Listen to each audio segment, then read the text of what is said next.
точка диска после сварки.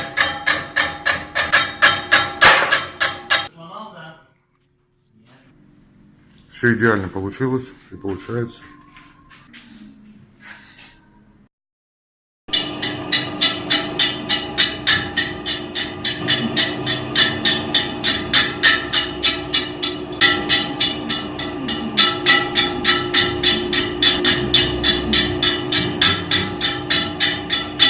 В принципе, все проточилось, все идеально. Еще почистится конечную стадию, потом сниму.